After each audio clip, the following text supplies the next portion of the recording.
সারাদিন রোজা রাখার পর যদি একটু ঠান্ডা কিছু হয় তাহলে তো খুবই ভালো হয়। আসসালামু আলাইকুম everyone, welcome to cooking network.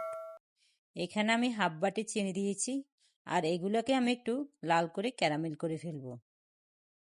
চিনিটা নাড়তে নাড়তে যখন একটু কালার হয়ে আসবে তখন এর মধ্যে আমি দিয়ে দিব আধা লিটার দুধ।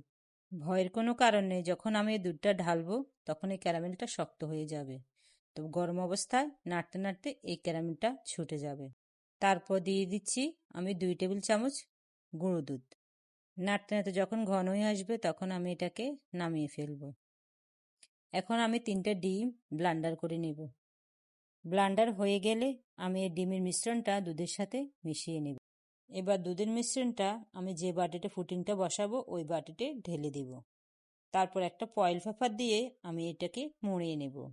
এবার 30 মিনিটের জন্য এটাকে আমি ভাপে দেব। এ তো হয়ে গেল আমার মালাই পুডিংটা। এবার একটা নাইফের সাহায্যে চারপাশ ঘুরিয়ে আলতো হাতে উঠিয়ে নিতে হবে।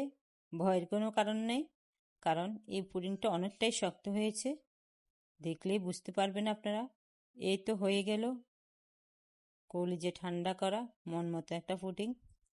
আমার এই রেসিপিটা যদি সবার কাছে ভালো লাগে অবশ্যই আমাকে একটু সাবস্ক্রাইব করে দিবেন আর লাইক দিতে ভুলবেন না। সবাই ভালো থাকবেন। আল্লাহ হাফেজ।